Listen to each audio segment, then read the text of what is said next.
Before we begin, if you're brave enough to keep listening, hit subscribe now, because every day I bring you true horror stories they don't want you to hear. Stories that don't end when the video does. You ready? Let's begin. I never imagined that my first relationship would destroy my trust in people before I even made it to middle school. It all started when I was 11 years old. Back then, AOL Instant Messenger, AM, was our version of texting.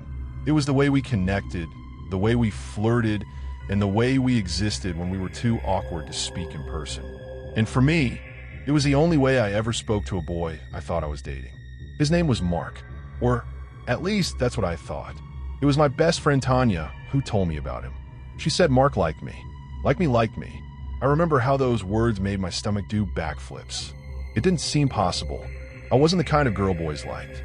I was awkward, painfully anxious, and I didn't have the confidence that other girls in my grade seemed to wear like lip gloss. So when Tanya told me Mark had asked for my AIM username, I was floored. "You want me to talk to him and give him your username?" she asked. Yeah. I laughed nervously, yes. Of course. My heart was racing. A boy like me? It felt impossible. Magical. Terrifying. But Tanya made it feel real. Later that night, I was lying in bed, half dozing, when I heard that unforgettable ding from my iPod Touch. The AOL notification. It was from a username I didn't recognize, but the name said it all. MarkyBoy99. I don't remember his exact username now, but that's what we'll call him. I turned red. Tanya had really done it. She gave him my screen name, and he messaged me. Hey, he wrote with 3 Ys. I stared at the screen for what felt like a year before typing back, hey. Just 1 Y. I didn't want to seem too eager. And from there it started. We talked for hours that night. About school, silly bands, favorite snacks, what pets we had, which teachers were secretly aliens. It was pure 11-year-old nonsense. But it felt like everything. I was smitten. Completely. Part of it, I know now, was that I had such low self-esteem back then. I didn't believe anyone could ever genuinely like me, let alone someone like Mark. He was one of the most popular boys in school. He played football, he was loud in class, the kind of kid who wasn't afraid to talk back to a teacher. All the things that 11-year-old me thought made someone cool. But the part that really hurt, the part one didn't understand until much later, was that the whole time I thought I had Tanya's support. She kept cheering me on. "You deserve this," she'd say. "You finally have a boyfriend." But slowly, things started to feel off. I tried approaching Mark at school once. Just once. I was shaking, but I walked up to him on the playground and said hi. His face, his real face, went blank. Like I'd just asked him in another language if he'd seen my alien spaceship. He stared, confused, then turned away without saying a word. Just walked back to his group like I hadn't said anything at all. I was crushed. It didn't make sense. Online, he was sweet, flirty, thoughtful. In real life, he acted like I didn't exist. Tanya told me she was furious and promised to confront him during music class. "He's being such a jerk," she said. "Don't worry, I'll handle it." And wouldn't you know it, later that night, Mark messaged me again. Apologized for ignoring me. Said he was just going through some family stuff. I didn't even question it. I was just so relieved that he was talking to me again. So desperate to believe it was all real. And I had Tanya's support, right? That was all that mattered. Then came March 31st, 2011. Mark messaged me and said he had something big to tell me. Something important. "Tomorrow," he wrote. "I'll tell you tomorrow." My brain spiraled for the next 24 hours. Was he going to break up with me?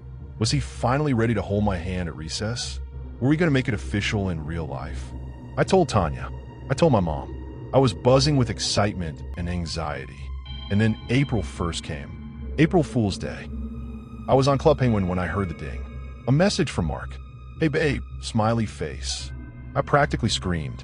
He said he was at football practice, but he was ready to tell me the big news now. I was shaking. I typed yes. "What is it?"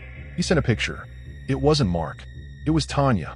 She was holding a handwritten sign that read, "Happy April Fool's Day." At first I laughed. Like really laughed. The kind of laugh where you think, wow, they got me. That's hilarious. But then it hit me. Hard. Tanya was Mark. She had always been Mark. She had catfished me. For 6 months. Since October. Every message, every sweet word, every "hey babe," it was her. She knew I was fragile. She knew how much I needed to feel seen. And she used that. She told me I was dumb for believing it. Said no boy like Mark would ever like a nerd like me. That I should have known it wasn't real because I never asked for his number. I couldn't even speak. I cried so hard that night, my chest physically hurt. My mom held me as I choked out the truth. She was furious. She called Tanya's mom immediately and demanded she keep her daughter away from me. And for a while she did. But Tanya didn't stop. A few months later, after my birthday, Tanya messaged me again. She told me her mother had been in a horrific car crash. Said her body was dismembered and all they found was her head and wedding ring. I couldn't breathe. I cried again. Her mom had always been kind to me. I started comforting Tanya, asking about the funeral. Then she said, "Just kidding. April Fools." Again. And she sent a video of her laughing. She said I was stupid, that I deserved it, that she never really liked me. By the time we hit 7th grade, Tanya had found a new partner in cruelty, Kaylee. They invited me to sit with them at lunch. I was desperate. I said yes. They mocked me, whispered, giggled behind my back. Tanya told me to my face that she had never been my friend, that she hated me the entire time. I told my mom again, and this time the police got involved. Kaylee's family was contacted. Tanya's mom was warned. It wasn't just bullying anymore. It was targeted emotional abuse. I deleted AM. I stopped answering messages. I tried to move on, but I refused to change lunch tables. I wouldn't give her that victory. I sat at the same table all year, but I only talked to my real friends. I never looked at Tanya, never acknowledged her, and she never messed with me again. Now I'm 22 years old. I have 2 bachelor's degrees, psychology and history, and I'm on my way to earning my master's in clinical social work. Tanya did other things to me, things I could write whole stories about, but I think writing this one gave me some closure. I'll never understand why she did it, why she hated me so much when I loved her like a sister. But on the off chance she ever hears this story, Tanya, the jealousy didn't win. Your hate didn't win. I rose from the fire you tried to burn me in. And I hope, for your sake, karma never circles back. But if it does, I won't feel bad. But here's the thing about trauma when it happens young. You don't just move on. You learn to function with it. Like a splinter under the skin you can't dig out. So you teach yourself not to flinch every time it jabs a nerve. Even though Tanya left me alone after that year, the damage was done. The lies, the fake boyfriend, the cruelty, it didn't just hurt in the moment. It rewired how I saw myself. Every time someone said something nice to me after that, I questioned it. A compliment? Must be sarcastic. A guy showing interest? Must be a trick. Even when I made new friends in 8th grade, I kept them at a distance. I smiled, I laughed, but I always held a piece of myself back. I was terrified of getting too close. Terrified that I'd trust someone again, only to find out they were wearing a mask the whole time. That fear bled into high school, especially when I started dating, real dating. I remember my first real boyfriend. We were both 15. He was shy and sweet, a boy in my art class who shared his headphones with me during studio time. He liked drawing surreal horror. I liked drawing plants and bones. We bonded. When he asked me out, I froze. The voice in my head whispered, "This is fake. This is Tanya all over again." I didn't trust myself. I didn't trust him. I waited weeks before I gave him my number. And even then, I kept expecting the rug to be pulled out from under me. But he was kind, patient, and little by little, I learned to believe again. At least enough to function. Still, the wounds from what Tanya did would surface in other ways. When I got to college, I was finally free in my hometown. New city, new people, no history to drag behind me. I told myself it was a fresh start. But that's the funny thing about trauma. It packs light. I developed a kind of radar for manipulation. I could sense when people were fake, when they wanted something, when they smiled too hard or laughed a little too much at nothing. It helped in some ways. I avoided a lot of the usual toxic friend drama by recognizing red flags early, but also made me lonely because I still struggled to let anyone fully in. Then came sophomore year. I was taking a psych course on childhood trauma and development. We had to write a reflection paper, on an event from our own lives that shaped our core beliefs. I didn't want to write about Tanya, but I did. I typed the whole thing in one sitting, shaking as I relived it. The 6 months of catfishing, the betrayal, the way she turned my most vulnerable moment into a punchline. It was the first time I ever put it all into words. The first time I saw it on paper and realized this wasn't just a prank. It was emotional warfare. My professor wrote a note at the end of my paper. This is more than reflection. This is resilience. I cried when I read that. I don't think he knew how much that comment meant to me.